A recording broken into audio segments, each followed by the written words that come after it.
Assalamualaikum warahmatullahi wabarakatuh. Adik-adik mahasiswa, kita melanjutkan kuliah statistik induktif pada bab kedua. Bab kedua itu isinya apa? Isinya adalah teori probabilitas.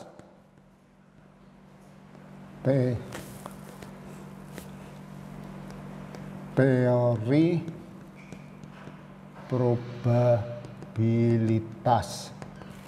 Apa itu probabilitas? Probabilitas itu adalah kemungkinan sesuatu itu terjadi. Biasanya diberi notasi P. Probabilitas adalah kemungkinan sesuatu terjadi.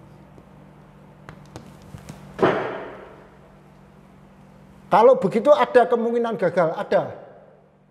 Disebut kemungkinan gagal.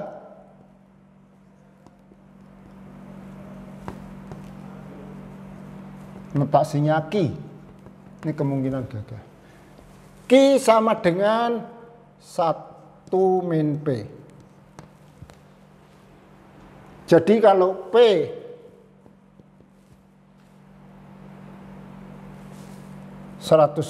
%, maka Q sama dengan 0.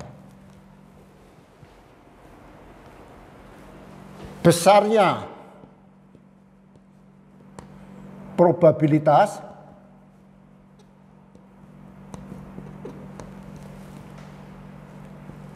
antara 0 sampai dengan 1 atau 100%.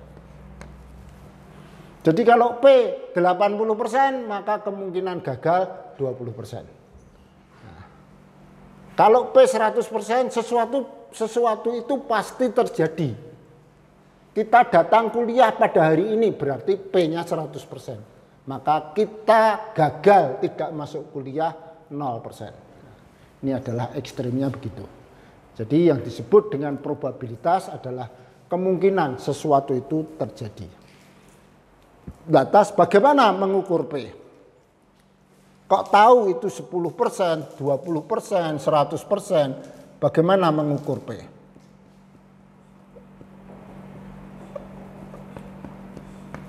Mengukur P itu ada 3 pendekatan. Ada 3 pendekatan. Pendekatan yang pertama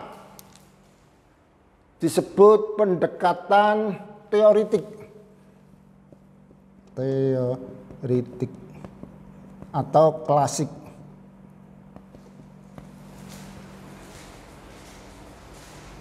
Apa itu teoritik atau klasik itu? Teoritik atau klasik itu munculnya suatu peristiwa. Munculnya suatu peristiwa dikarenakan analisis pada objek yang bersangkutan. Jadi besarnya probabilitas didasarkan pada analisis objek yang bersangkutan. Sebuah koin dilempar sekali. Saya ingin mengetahui berapa muncul permukaan A. Karena ada 2 lapisan, satu koin itu ada 2 permukaan, A dan B. Saya lempar sekali. Saya berharap muncul permukaan A pada lemparan itu, berarti 50%. Muka B berarti 50%. Itu kalau koin. Sebuah dadu dilempar sekali. Saya berharap muncul muka 1 pada dadu. Karena di dadu itu ada 6 permukaan, maka muncul muka 1 pada dadu itu adalah 1/6. Itu adalah teoritik. Yang kedua adalah empiris. Empiris atau real. Artinya apa? Besarnya probabilitas didasarkan pada observasi yang ada. Besarnya probabilitas didasarkan pada empirika, kejadian yang nyata. Berapa probabilitasnya jumlah mahasiswa? Berapa probabilitasnya calon mahasiswa FEB UMS dapat diterima menjadi mahasiswa FEB UMS? Pendaftarnya ada 3.000, yang diterima 1.000, berarti sepertiga. 0,33 mahasiswa dalam tes di FEB UMS akan diterima. Berapa yang ditolak? Ya, 1 - sepertiga, berarti 2/3. Yang ketiga, dasarnya adalah subjektif. Apa itu subjektif? Ya berdasarkan pada subjektivitas seseorang. Cuman yang bisa memberikan subjektivitas ini adalah para ahli atau ya memang dia pakarnya di situ. Para ahli atau expert di bidang itu.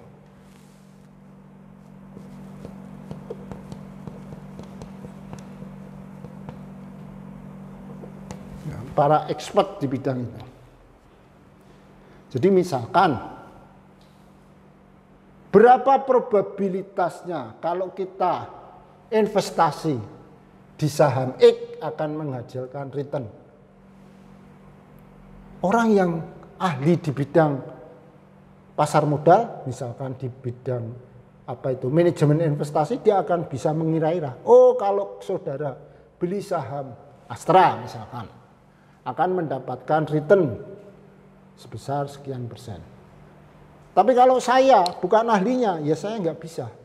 Cuman kalau saya ngomong, nggak ada orang yang percaya, kecuali saya sendiri yang percaya. Gitu. Maksudnya adalah subjektivitas itu yang mengeluarkan adalah para ahlinya di bidang tersebut. Ini adalah cara mengukur besarnya probabilitas. Selanjutnya, setelah kita tahu cara mengukur, ada hubungan antar peristiwa. Hubungan antar peristiwa. Pertama, hubungan itu disebut hubungan yang mutually eksklusif.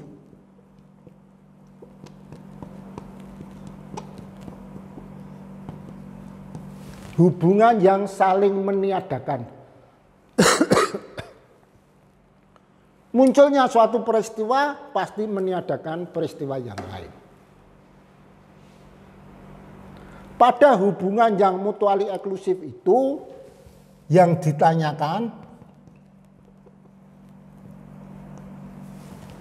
munculnya suatu peristiwa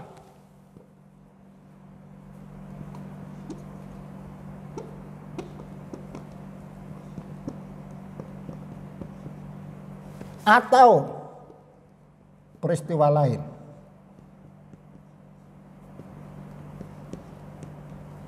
Maka secara matematis munculnya peristiwa A atau B sama dengan peristiwa A ditambah peristiwa B. Sebuah dadu dan sebuah koin dilempar sekali. Sebuah dadu dan koin dilempar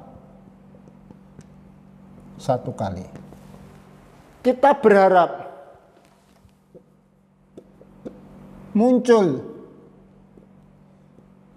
muka koin, muncul muka B pada koin dan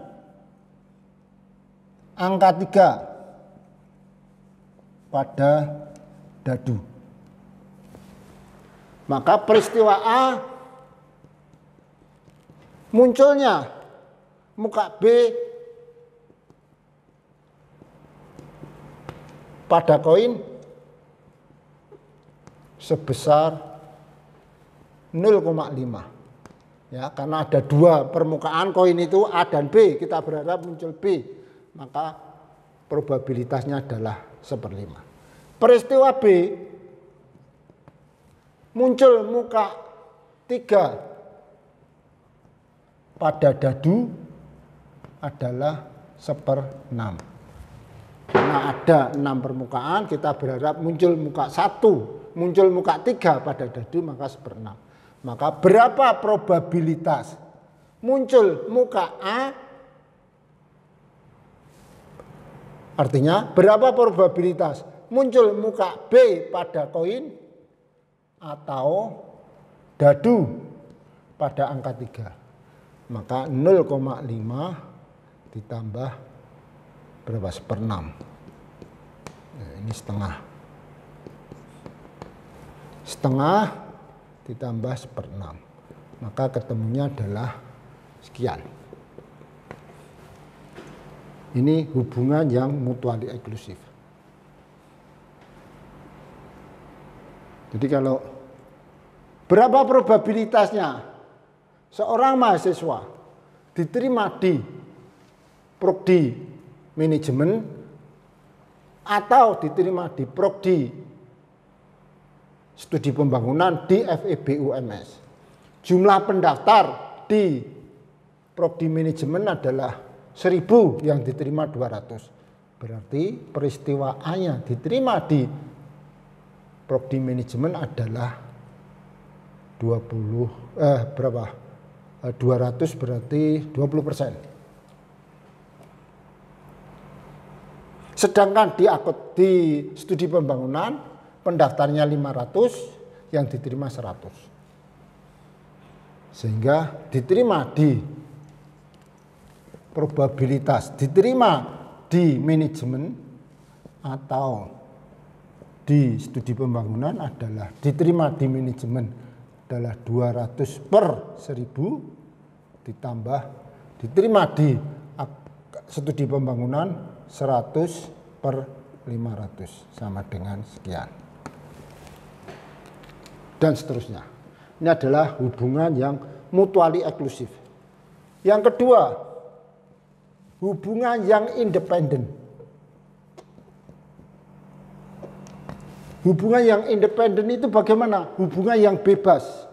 Munculnya suatu peristiwa tidak menghalangi munculnya peristiwa yang lain. Maka di sini bisa muncul bersama-sama. Muncul peristiwa A dan B sama dengan probabilitas A, probabilitas peristiwa A dikalikan probabilitas peristiwa B. Tapi bisa juga kita berharap muncul salah satu peristiwa A atau B. Maka di sini probabilitas A ditambah probabilitas B min probabilitas A dan B.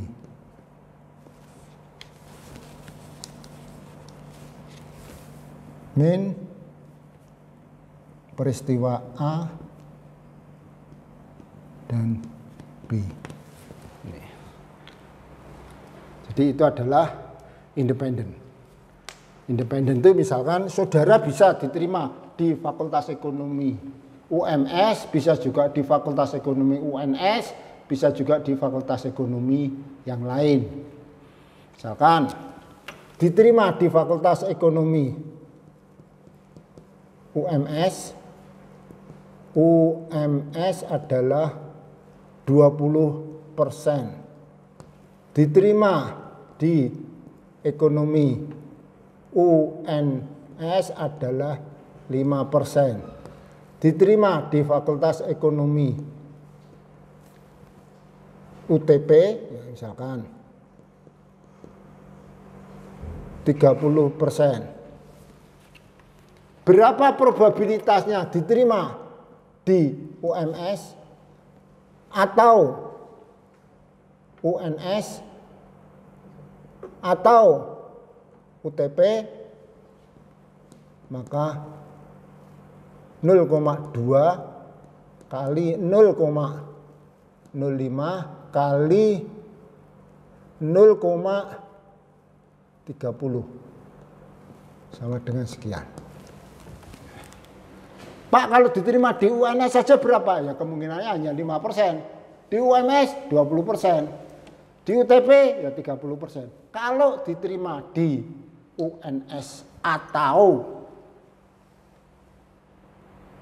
UMS atau UTP, maka 30% plus 20% plus 5% dikurangi A dan B dan C.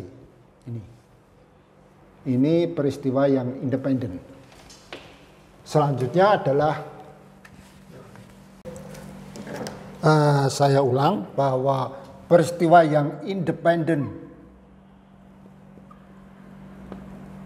atau bebas itu akan memunculkan dua kejadian. Pertama, muncul bersama-sama.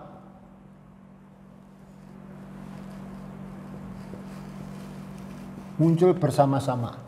Munculnya peristiwa A dan peristiwa B itu didapat dari peristiwa A kali peristiwa B.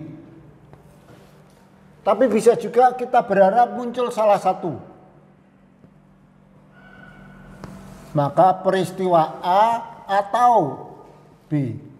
Maka kita bisa menghitung peristiwa A ditambah peristiwa B dikurangi peristiwa A dan B. Tadi sebuah dadu dan koin dilempar satu kali. Kita berharap muncul muka 3 pada dadu. Ini berarti peristiwa A. Besarnya berapa? Muncul muka 3 pada dadu, berarti besarnya 3 mata dadu itu sebanyak semuanya 6, berarti 1/3. Terus dan juga muncul muka B pada koin. Itu adalah peristiwa B. Berapa probabilitasnya? Peristiwa B adalah setengah. Sehingga kalau kita berharap muncul muka 3 pada dadu dan muncul muka B pada koin sama dengan PA, probabilitas A, kali probabilitas B. Sama dengan, ini dadu ini bukan 1/3 tapi 1/6. Sorry ya, muka 3 pada dadu itu berarti 1/6. Maka akan ketemu 1/6 dikalikan setengah, sama dengan 1/12. Tapi kalau kita berharap muncul salah satu, yaitu apa? Angka 3 pada dadu atau angka B pada koin, akan ketemu 1/6 ditambah 1/2 dikurangi 1/12 sama dengan sekian. Ini adalah independen. Nah, terus sekarang adalah hubungan yang kondisional. Hubungan yang bersyarat. Artinya apa? Munculnya suatu peristiwa pasti dipengaruhi oleh peristiwa yang lain. Munculnya kita lulus dari FEB pasti didahului dengan kita kuliah di FEB. Munculnya kita lulus dari FEB pasti didahului kita diterima di FEB. Jadi contohnya peristiwa pertama. Apa peristiwa pertama itu? Diterima di FEB. Peristiwa kedua, setelah peristiwa pertama terjadi. Peristiwa kedua setelah pertama terjadi. Apa itu? Lulus FEB. Pertanyaannya,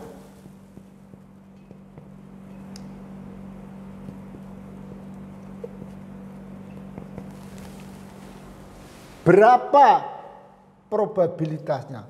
Berapa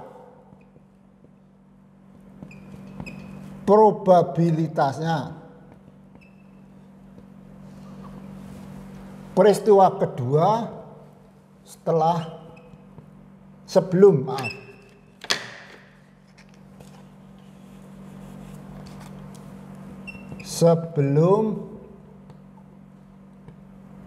pertama terjadi.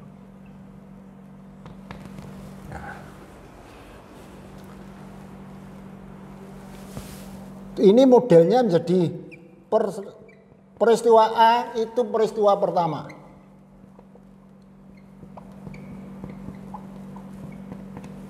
Peristiwa B per A adalah peristiwa kedua setelah pertama terjadi. Pertanyaannya adalah peristiwa B itu didapat dari peristiwa A kali peristiwa B per A. Ilustrasinya begini. Ada 1000 pendaftar di FEB, diterima 200 mahasiswa.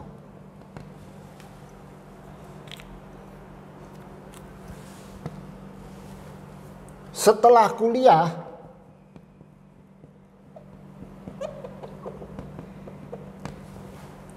lulus tepat waktu,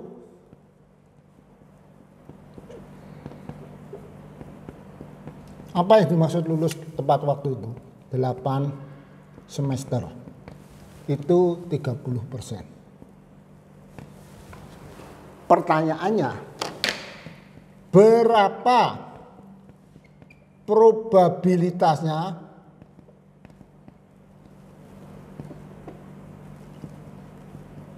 calon mahasiswa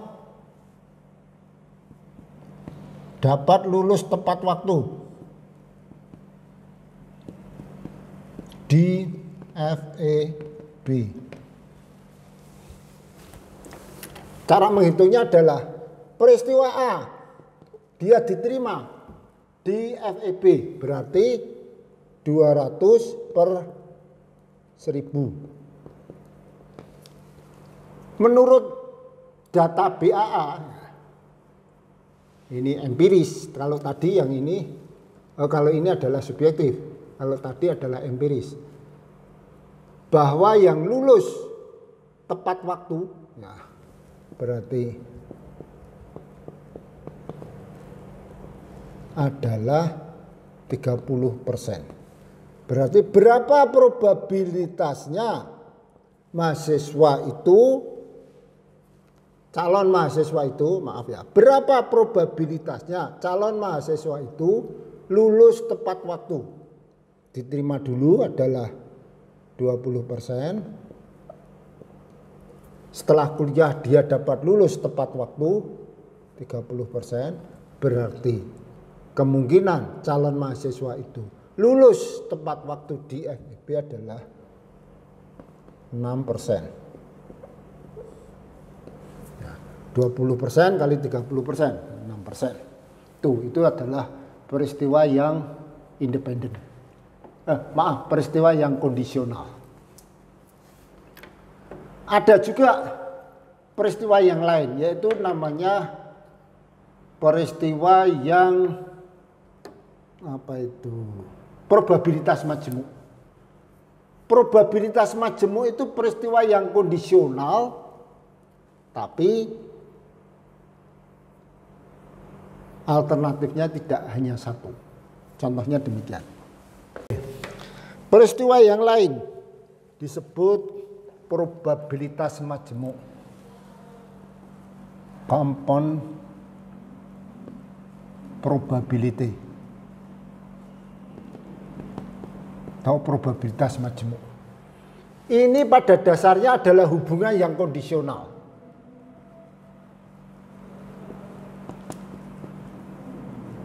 Hanya alternatifnya lebih dari satu. Lebih dari satu. Maka probabilitas yang kita harapkan sama dengan sigma probabilitas A kali probabilitas B per A. Kalau tadi di Fakultas Ekonomi dan lulus. Sekarang pertanyaannya adalah mahasiswa, calon mahasiswa di FEB dari 1000 diterima 200. Berarti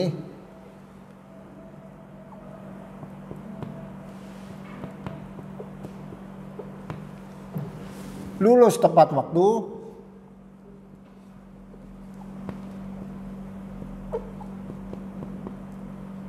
30%. Ini adalah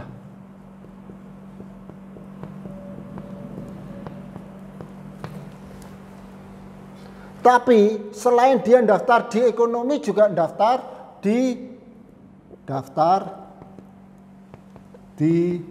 FH misalkan. Jumlah pendaftarnya berapa? Jumlah pendaftarnya adalah 500. Pendaftar 500 diterima hanya 50. Maka di sini PA, ini tadi PA1, ini PA2 adalah 50 per 100. Per 500, sorry. Berarti 10%. Lulus tepat waktu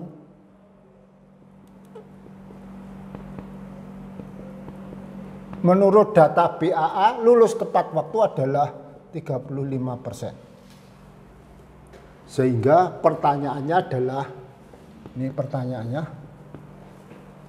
berapa probabilitas calon mahasiswa lulus dari UMS tepat waktu?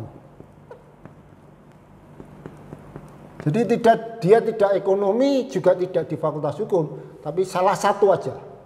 Pokoknya dia lulus dari UMS. Maka dia lulus dari UMS adalah di ekonomi kali tepat waktu ditambah di Fakultas Hukum tepat waktu.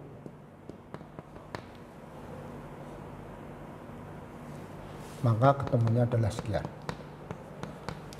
Ini adalah disebut compound probability, probabilitas majemuk. Jadi ada beberapa alternatif untuk mencapai sesuatu itu. Tidak hanya di ekonomi, tidak hanya di hukum, mungkin juga di FKIP, di tempat yang lain. Itu adik-adik mahasiswa, nanti kita lanjutkan dengan ilustrasi yang berikutnya.